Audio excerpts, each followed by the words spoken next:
You guys, just look at the photos, the amazing video that Elliot Choy captured while studying abroad. By all accounts, this guy was living his best life, but then that program, it was cut short. Elliot said in the middle of a worldwide pandemic, he got coronavirus. He vlogged his way through it. All right, I really did not think that it would come to this, but you've seen the title of the video and I have a lot of explaining to do. The title of that video is "We Got Quarantined for Coronavirus." It's 17 minutes long. You want to come help me film this? Elliot Choy and his study abroad roommate Luke slowly descending into delirium.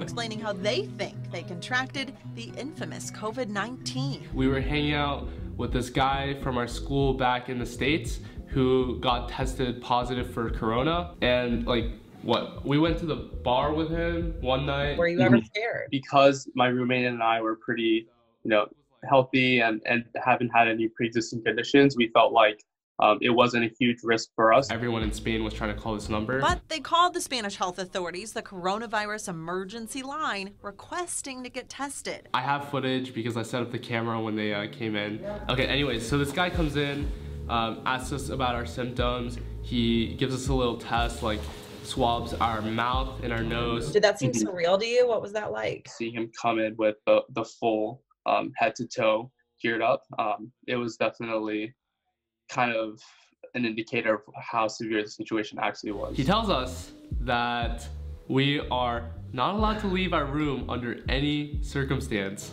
Oh boy.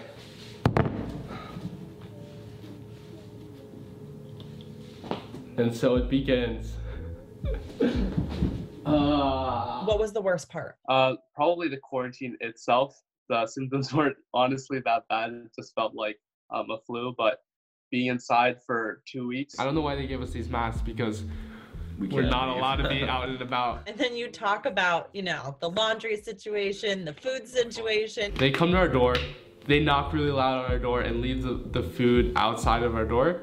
And then wait a full minute before we can get it. You never got your test results, right? You never even got that phone call. I never got the call. So then you get on a plane, which thank goodness, but you're flying back to the United States and you're in all of these airports. I don't know about you, but I feel like the whole time I'd be thinking, I'm potentially infecting all these people in all these places. They told us to wait 2 weeks after first contact of someone who tested positive for the case. And so that's exactly what we did. 4 flights, 4 countries, and 36 hours later, Elliot Choy was back home in Carmel, Indiana.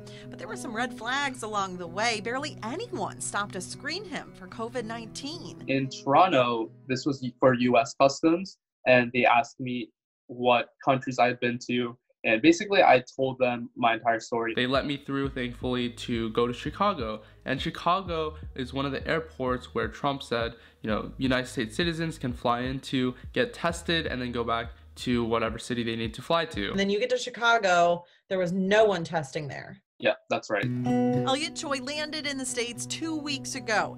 Tonight, he is still quarantined just to be safe. I don't want to take any chances, so my parents have built a barricade outside of my room so that my dog can't get into my room and so that they're separated from me. It's really sad. I haven't seen my dog, even though I've been home for 2 weeks, and she thinks I'm just ignoring her. So I'm sorry, Coco. I'm not ignoring you. I'm just stuck in my room. How much longer are you gonna last in there? I think about a week. Yeah, I'm just glad to be home. Elliot said he is 90% sure he had COVID-19, test results or not. Elliot said he saw a stark difference between Europe and America. In Barcelona, he said everyone was wearing masks regardless of whether they had coronavirus, even the airport staff. That changed as soon as he got into Canada and the U.S. In the studio, I'm Angela Brower, CBS 4 News.